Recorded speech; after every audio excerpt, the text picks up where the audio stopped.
NASA. આ એક નામ સાંભળીએ ને એટલે તરત જ મનમાં શું આવે? અવકાશયાત્રીઓ, મોટા મોટા રોકેટ અને ચંદ્ર પર પેલું પહેલું પગલું. પણ આજે આપણે થોડું ઊંડાણપૂર્વક જોવાના છીએ, કારણ કે આ ખાલી એક સ્પેસ એજન્સીની વાર્તા નથી. આ તો માનવ જિજ્ઞાસા, સ્પર્ધા અને શોધની એક અદ્ભુત વાર્તા છે. બિલકુલ. અને આપણે આખી સફરને એક અલગ જ રીતે સમજીશું. આપણે નાસાની વાર્તાને આમ તો 3 ભાગમાં વહેંચી શકીએ. પહેલો તબક્કો હતો હોડ. હોડ એટલે કે રેસ. હા, ચંદ્ર સુધી પહોંચવાની એક રાજકીય સ્પર્ધા. બીજો તબક્કો હતો શોધ. ઓકે.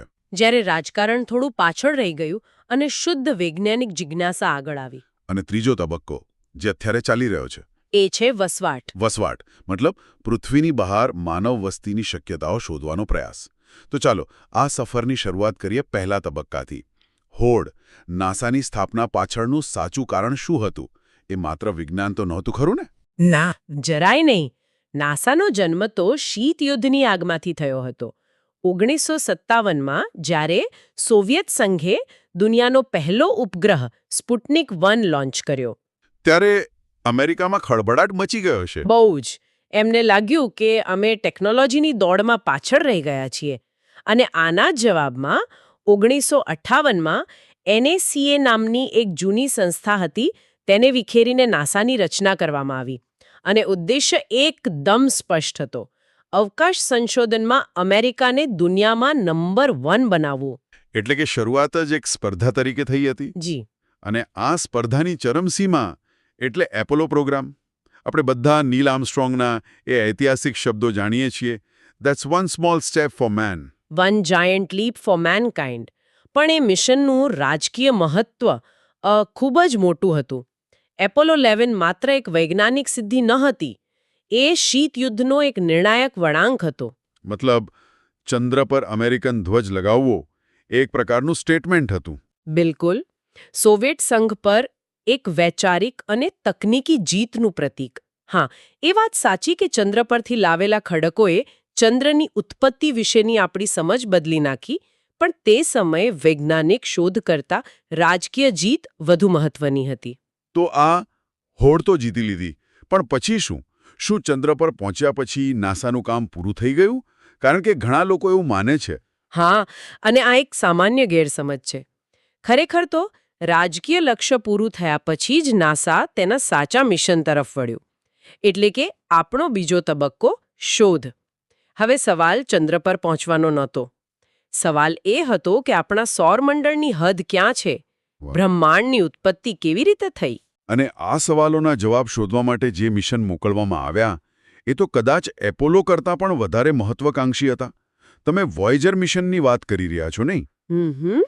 1977માં લોન્ચ થયેલા આ 2 યાન. હા, વોયેજર 1 અને 2. આ મિશનની સુંદરતા તેની ડિઝાઇનમાં હતી.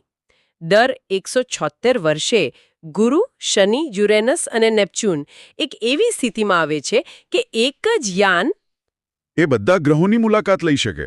વાવ, બરાબર. નાસાના વૈજ્ઞાનિકોએ આ તક ઝડપી લીધી. અને આજે 45 વર્ષથી પણ વધુ સમય પછી એ બંને યાન ઇન્ટરસ્ટેલર સ્પેસમાં છે, એટલે કે તારાઓની વચ્ચેના અવકાશમાં. જે માનવ દ્વારા બનાવેલી સૌથી દૂરની વસ્તુઓ છે. બિલકુલ. અને એની સાથે પેલો ગોલ્ડન રેકોર્ડ પણ મોકલવામાં આવ્યો. એ તો જાણે કે આપણે કોઈ એલિયન સંસ્કૃતિને પૃથ્વીની એક મિક્સટેપ મોકલી હોય. મને તો એવો વિચાર આવે છે કે જો કોઈ એલિયનને આ રેકોર્ડ મળે અને તેઓ પહેલો અવાજ કોઈ વ્હેલનો સાંભળે તો શું વિચારશે? કદાચ એવું વિચારે કે પૃથ્વી પર પાણીમાં રહેતા જીવો જ બુદ્ધિશાળી છે. હા. પણ એ રેકોર્ડનો હેતુ જ પૃથ્વીની વિવિધતા દર્શાવવાનો હતો. એના પછી નાસાએ આપણી દૃષ્ટિને હજુ વધુ વિસ્તૃત કરી અને આ વખતે પૃથ્વીની ભ્રમણકક્ષામાંથી જ બ્રહ્માંડને જોવાનું નક્કી કર્યું. અને અહીં એન્ટ્રી થાય છે હબલ સ્પેસ ટેલિસ્કોપની. જી. 1990માં જ્યારે એને લોન્ચ કરાયું, ત્યારે એણે બ્રહ્માંડને જોવાની આપણી રીત બદલી નાખી. એની ખાસિયત શું હતી? જુઓ, હબલની સૌથી મોટી ખાસિયત છે એની જગ્યા. એ પૃથ્વીના વાતાવરણની ઉપર છે. આપણું વાતાવરણ દૃષ્ટિને થોડી ધૂંધળી બનાવે છે, ખબર છે? વાતાવરણની બહાર હોવાથી એ અત્યંત સ્પષ્ટ અને ઊંડા અવકાશની તસવીરો લઈ શકે છે. તેણે આપણને અબજો પ્રકાશ વર્ષ દૂર આવેલી આકાશગંગાઓ બતાવી, બ્લેક હોલના પુરાવા આપ્યા અને સૌથી મોટો ધડાકો તો એ કર્યો કે બ્રહ્માંડનો વિસ્તાર ધીમો નથી પડી રહ્યો. પણ વધુ ઝડપથી ફેલાઈ રહ્યો છે આ ડાર્ક એનર્જીનો ખ્યાલ, બરાબર? બિલકુલ. જે અજ્ઞાત શક્તિ બ્રહ્માંડને ધક્કો મારી રહી છે તેને આપણે ડાર્ક એનર્જી કહીએ છીએ. આ શોધ હબલ વગર શક્ય જ નહોતી. અને એ આજે પણ કાર્યરત છે. જેમ્સ વેબ ટેલિસ્કોપ સાથે મળીને બ્રહ્માંડના રહસ્યો ખોલી રહ્યું છે. તો હોડ અને શોધ પછી હવે આપણે ત્રીજા તબક્કામાં પ્રવેશી રહ્યા છીએ, જેનું નામ તમે વસવાટ આપ્યું છે. આનો અર્થ શું છે? શું આપણે હવે બીજા ગ્રહો પર ઘર બનાવવાની વાત કરી રહ્યા છીએ અને શરૂઆત મંગળથી થઈ હોય એવું લાગે છે? હા, છેલ્લા 2 દાયકાથી નાસાનું ધ્યાન મંગળ ગ્રહ પર કેન્દ્રિત થયું છે અને અહીં પણ એક તાર્કિક પ્રગતિ જોવા મળે છે. શરૂઆતમાં સ્પિરિટ અને ઓપોર્ચ્યુનિટી જેવા રોવર્સ મોકલ્યા, જેનો હેતુ હતો follow the water. Follow the water, okay. તેમણે પુરાવા શોધ્યા કે મંગળ પર ભૂતકાળમાં પાણી હતું. અને પછી આવ્યું ક્યુરિયોસિટી રોવર, જે તો એક આખી કેમિકલ લેબ જેવું હતું. બરાબર. ક્યુરિયોસિટીનો હેતુ એ તપાસવાનો હતો કે શું મંગળ પર જીવનને ટેકો આપી શકે તેવું વાતાવરણ હતું કે નહીં. અને એણે શોધી કાઢ્યું કે હા, ત્યાં જીવન માટે જરૂરી રાસાયણિક તત્વો હાજર હતા. અને હવે 2021માં જે પર્સિવરન્સ રોવર ઉતર્યું છે, એ તો સીધા જીવનના સંકેતો શોધી રહ્યું છે, બાયોસિગ્નેચર્સ. બરાબર. એક મિનિટ, આમાં જે સૌથી અકલ્પનીય વાત છે તે તો પેલું હેલિકોપ્ટર છે, ઇન્જેન્યુઇટી. મતલબ આપણે પૃથ્વી પર બેસીને બીજા ગ્રહના વાતાવરણમાં એક હેલિકોપ્ટર ઉડાવી રહ્યા છીએ. આના પાછળનો પડકાર કેટલો મોટો હશે? ખૂબ જ મોટો. મંગળનું વાતાવરણ પૃથ્વી કરતાં 100 ગણું પાતળું છે. ત્યાં કંઈ પણ ઉડાવવું લગભગ અશક્ય છે. ઇન્જિન્યુઇટીના પંખાને ખૂબ જ ઝડપથી ફરવું પડે છે. એની સફળતાએ ભવિષ્યમાં બીજા ગ્રહો પર હવાઈ સંશોધન માટેના દરવાજા ખોલી દીધા છે. અને મેં સાંભળ્યું છે કે ત્યાંના અવાજો પણ રેકોર્ડ થયા છે. હા, ક્યુરિયોસિટી રોવરે મંગળ ગ્રહનો એક વિડિયો જારી કર્યો, જેમાં ત્યાંના પવનના અવાજો પણ હતા. પહેલીવાર આપણે બીજા ગ્રહને માત્ર જોઈ નહીં, પણ સાંભળી પણ શકીએ છીએ. અદ્ભુત. તો આ બધી સિદ્ધિઓ પછી હવે નાસાનું ભવિષ્ય કેવું દેખાય છે? 2024 અને 25 તો ખૂબ વ્યસ્ત વર્ષો રહ્યા છે, નહીં? હા, એકદમ. ઓક્ટોબર 2024માં યુરોપા ક્લિપર લોન્ચ થયો. એ ગુરુના ચંદ્ર યુરોપાનો અભ્યાસ કરશે. વૈજ્ઞાનિકોને પ્રબળ શંકા છે કે યુરોપાની બર્ફીલી સપાટી નીચે એક વિશાળ મહાસાગર છે. અને જ્યાં પાણી, ત્યાં જીવનની સંભાવના. બરાબર. પછી જાન્યુઆરી 2025માં બ્લુ ગોસ્ટ મિશન 1 ચંદ્ર પર ઉતર્યું. ભારત સાથે પણ એક મોટું સંયુક્ત મિશન છે, NISAR. એ શું છે? એનું નામ થોડું જટિલ લાગે છે. હા, NISAR એટલે કે NASA ISRO synthetic aperture radar. Synthetic aperture રેડારને સરળ ભાષામાં સમજીએ તો એક એવા પ્રકારનો કેમેરા છે જે વાદળો અને અંધારામાં પણ પૃથ્વીની સપાટીની એકદમ સ્પષ્ટ તસવીરો લઈ શકે છે. એ જમીનમાં થતા સેન્ટીમીટર જેટલા નાના ફેરફારોને પણ માપી શકે છે. ઓહ, એટલે ભૂકંપ અને જ્વાળામુખી જેવી ઘટનાઓ પર નજર રાખી શકાય? હા, ભૂકંપ, જ્વાળામુખી, હિમનદીઓનું પીગળવું, આ બધી કુદરતી આફતો પર નજર રાખવા માટે એક ખૂબ શક્તિશાળી સાધન છે. પણ મને એક વ્યવહારુ પ્રશ્ન થાય છે. શું આ પ્રકારના ડેટાનો ઉપયોગ ખરેખર સમયસર થઈ શકશે આફતો રોકવા માટે? આ ખૂબ સારો પ્રશ્ન છે. જુઓ, NISAR જેવો ઉપગ્રહ આપણને આગાહી કરવાની ક્ષમતા આપે છે. જેમ કે જો કોઈ જ્વાળામુખી ફાટવાનો હોય તો તેની આસપાસની જમીનમાં સૂક્ષ્મ ફેરફારો થવા લાગે છે. NI એને પકડી શકે છે અને સમયસર ચેતવણી આપી શકે છે. અલબત્ત ડેટા મળ્યા પછી તેના પર પગલાં લેવાની જવાબદારી તો આપણી જ છે, પણ ડેટા વગર તો એ શક્ય જ નથી. સમજી ગયો. અને હવે ભવિષ્યની સૌથી મોટી યોજના, આર્ટેમિસ પ્રોગ્રામ. અહીં મને એક વાત નથી સમજાતી. આપણે 50 વર્ષ પહેલા ચંદ્ર પર જઈ આવ્યા, તો હવે અબજો ડોલર ખર્ચીને ફરીથી ત્યાં જવાનો શું મતલબ? ના, આ માત્ર જૂની સિદ્ધિને દોહરાવલા જેવું નથી. આર્ટેમિસ પ્રોગ્રામ એપોલો કરતાં સંપૂર્ણપણે અલગ છે.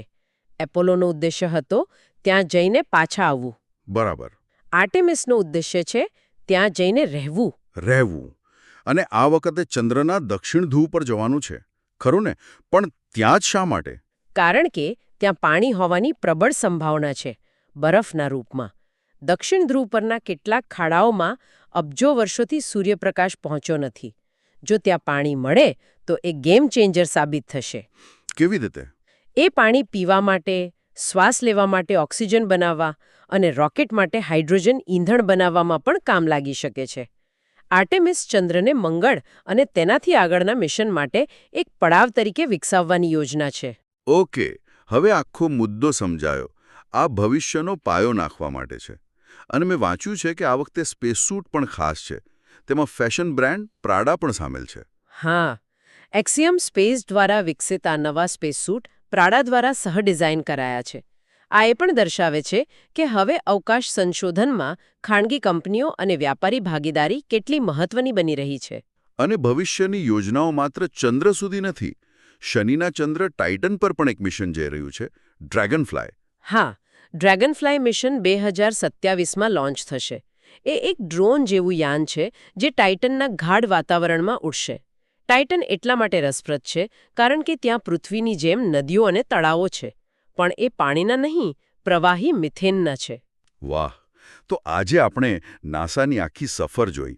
એક રાજકીય હોડથી શરૂ કરીને બ્રહ્માંડની શોધ અને હવે પૃથ્વીની બહાર વસવાટની તૈયારીઓ સુધી. આ માત્ર રોકેટ અને ઉપગ્રહોની વાર્તા નથી. આ તો માનવજાતની મહત્વાકાંક્ષાઓની વાર્તા છે. બિલકુલ. અને આ સમગ્ર ચર્ચા એક વિચારવા જેવો પ્રશ્ન ઊભો કરે છે. આપણે શરૂઆતમાં વોયેજરના ગોલ્ડન રેકોર્ડની વાત કરી, જેમાં 1977માં પૃથ્વીનું પ્રતિનિધિત્વ કરવા અવાજો અને ચિત્રો મોકલ્યા હતા. જો આજે 2026માં આપણે એક નવો ગોલ્ડન રેકોર્ડ બનાવવાનો હોય તો તેમાં સમગ્ર માનવતાનું પ્રતિનિધિત્વ કરવા માટે કયો એક અવાજ, ચિત્ર કે સંગીતનો ટુકડો મૂકવો જોઈએ અને શા માટે? રસપ્રદ પ્રશ્ન છે. 1977ની દુનિયા અને આજની દુનિયામાં ઘણો ફરક છે. આજે કદાચ ઇન્ટરનેટના જોડાણનો પેલો જૂનો ડાયલ અપ અવાજ કે પછી કોઈ એઆઈ દ્વારા બનાવેલું સંગીત, પસંદગીઓ તો અનંત છે. અને એ પસંદગી જ આપણા સમયનું પ્રતિબિંબ પાડશે. આ એક એવો પ્રશ્ન છે જે આપણને આપણી વર્તમાન ઓળખ, આપણી સિદ્ધિઓ અને આપણી ચિંતાઓ વિશે વિચારવા મજબૂર કરે છે. આ વિચાર સાથે જ આપણે આજના શ્રોતાઓને છોડીએ છીએ.